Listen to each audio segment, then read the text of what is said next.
Item ಯಾವುದೇ ಇರಲಿ try ಮಾಡಿ ಆಚಿ ಚಿಕನ್ ಮಸಾಲಾ. ಪರಿಷತ್ ಚುನಾವಣೆ ಗೆಲ್ಲೋದಕ್ಕೆ ಮೈತ್ರಿ ಪಕ್ಷಗಳು ಭಾರೀ ತಂತ್ರವನ್ನ ಮಾಡ್ತಾ ಇವೆ. ಮೂರನೇ ಅಭ್ಯರ್ಥಿಯನ್ನ ಗೆಲ್ಲಿಸೋದಕ್ಕೆ ಮೈತ್ರಿ ಪಕ್ಷಗಳು ಕಾರ್ಯತಂತ್ರವನ್ನ ಮಾಡ್ತಾ ಇರುವಂತದ್ದು. ಮೊದಲ ಇಬ್ಬರು ಅಭ್ಯರ್ಥಿಗಳಿಗೆ ಬಿಜೆಪಿ ಶಾಸಕರ ಮತವನ್ನ ನೀಡಲಾಗುತ್ತೆ. ಮೊದಲ ಪ್ರಾಶಸ್ತ್ಯದ ಮತ ಹಾಕುವ ಮಹಾಯೋಜನೆಯನ್ನ ಮಾಡಲಾಗಿದೆ. ಹಾಗೆ ಮೂರನೇ ಅಭ್ಯರ್ಥಿಗೆ ಎರಡನೇ ಪ್ರಾಶಸ್ತ್ಯದ ಮತ ವರ್ಗಾವಣೆ ಮಾಡುವಂತಹ ಸಾಧ್ಯತೆಗಳು, ಈ ರೀತಿಯಾದಂಥ ಭಾರೀ ಕಾರ್ಯತಂತ್ರವನ್ನ ಈಗ ಮೈತ್ರಿ ಪಕ್ಷಗಳು ಮಾಡ್ತಾ ಇವೆ. ಜೆಡಿಎಸ್ ಎಲ್ಲಾ ಶಾಸಕರ ಮತಗಳ ಸೋರಿಕೆ ತಡೆಗೆ ಪ್ರಯತ್ನವನ್ನ ಮಾಡೋದಕ್ಕೆ ಈಗ ಮೈತ್ರಿ ಪಕ್ಷಗಳು ಪ್ರಯತ್ನವನ್ನ ಮಾಡ್ತಾ ಇರುವಂತದ್ದು. ಪರಿಷತ್ ಚುನಾವಣೆಯಲ್ಲಿ ಗೆಲ್ಲಲೇಬೇಕು ಅನ್ನುವಂತಹ ಉದ್ದೇಶದಿಂದ ಇಂತಹ ಕಾರ್ಯತಂತ್ರಗಳನ್ನ ಮಾಡಲಾಗ್ತಾ ಇದೆ. ಇಲ್ಲಿ ಜೆಡಿಎಸ್ ನ ಶಾಸಕರ ಮತಗಳು ಸೋರಿಕೆಯಾಗ್ಬಿಟ್ರೆ ಅನ್ನುವಂಥ ಆತಂಕದಲ್ಲಿ ಇರುವಂತಹ ಕಾರಣ ಎಲ್ಲಾ ಶಾಸಕರ ಮತಗಳನ್ನ ಸೋರಿಕೆಯಿಂದ ತಡೆಯುವಂತಹ ಪ್ರಯತ್ನವನ್ನ ಈಗ ಮೈತ್ರಿ ಪಕ್ಷಗಳು ಮಾಡ್ತಾ ಇರುವಂತದ್ದು. ಹಾಗಾಗಿ ಮೂರನೇ ಅಭ್ಯರ್ಥಿಯನ್ನ ಗೆಲ್ಲಿಸೋದಕ್ಕೆ ಮೈತ್ರಿ ಕಾರ್ಯತಂತ್ರವನ್ನ ಮಾಡ್ತಾ ಇರುವಂತದ್ದು. ಹಾಗಾಗಿ ಪರಿಷತ್ ಚುನಾವಣೆಯನ್ನ ಯಾವುದೇ ಪಕ್ಷದಲ್ಲೂ ಕೂಡ ನಾವು ಗೆಲ್ಲಲೇಬೇಕು ಅನ್ನುವಂಥ ಉದ್ದೇಶದಿಂದ ಈ ರೀತಿಯಾಗಿ ಭಾರಿ ತಂತ್ರವನ್ನ ಮಾಡಲಾಗ್ತಾ ಇರುವಂಥದ್ದು.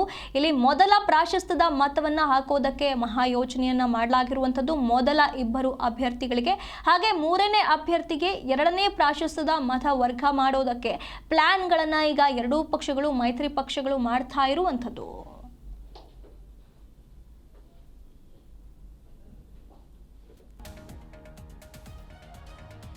ಜಿಟಿ ದೇವೇಗೌಡ ಸೇರಿ ಅಸಮಾಧಾನ ಶಾಸಕರಿಗೆ ದಾಳ ಹಾಕೋದಕ್ಕೆ ಪ್ಲಾನ್ ಮಾಡಲಾಗ್ತಾ ಇದೆ.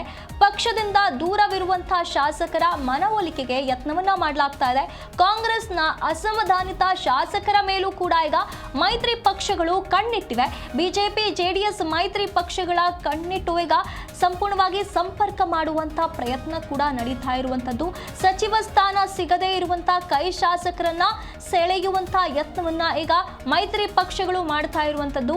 ಗೌಪ್ಯ ಮತದಾನದ ಲಾಭವನ್ನ ಪಡೆಯೋದಕ್ಕೆ ಮೈತ್ರಿ ತಂತ್ರ ಪ್ಲಾನ್ ಅನ್ನ ಮಾಡ್ತಾ ಇರುವಂತದ್ದು. ಕಾಂಗ್ರೆಸ್ ವೋಟ್ ಲಾಭವನ್ನ ಪಡೆಯುವಂತ ಉದ್ದೇಶದಲ್ಲಿ ಮೈತ್ರಿ ಪಕ್ಷ ಇರುವಂತದ್ದು.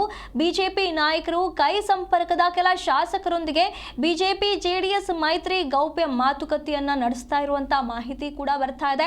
ಕಾಂಗ್ರೆಸ್ನ 4 ಅಭ್ಯರ್ಥಿಗಳು ಸುಲಭವಾಗಿ ಗೆಲ್ಲುವಂತಹ ಸಾಧ್ಯತೆ ಇದೆ. ಹಾಗೆ ಉಳಿದ ಮತ ನಮ್ಮ ಅಭ್ಯರ್ಥಿಗೆ ನೀಡಬೇಕು ಅಂತ ಹೇಳಿ ಈಗ ಮೈತ್ರಿ ಲಾಭಿ ಮಾಡ್ತಾ ಇರುವಂತದ್ದು. ಸಚಿವ ಸ್ಥಾನ ಸಿಗದೆ ಕೈ ಶಾಸಕರು ಯಾರೆಲ್ಲ ಬೇಸರದಲ್ಲಿದ್ದಾರೋ ಅವರೆಲ್ಲರನ್ನ ಕೂಡ ತಮ್ಮತ್ತ ಎಳೆಯುವಂತಹ ಯತ್ನವನ್ನ ಈಗ ಮೈತ್ರಿ ಪಕ್ಷಗಳು ಮಾಡ್ತಾ ಇರುವಂತದ್ದು. ಜಿಟಿ ದೇವೇಗೌಡ ಸೇರಿ ಅಸಮಾಧಾನಗೊಂಡಿರುವಂತಹ ಶಾಸಕರಿಗೆ ದಾಳ ಹಾಕುವಂತಹ ಯತ್ನವನ್ನ ಮೈತ್ರಿ ಪಕ್ಷಗಳು ಮಾಡ್ತಾ ಇರುವಂತದ್ದು. ಪಕ್ಷದಿಂದ ದೂರವಿರುವಂತಹ ಶಾಸಕರ ಮನವೊಲಿಕೆಗೆ ಯತ್ನಿಸುತ್ತಿದ್ದಾರೆ.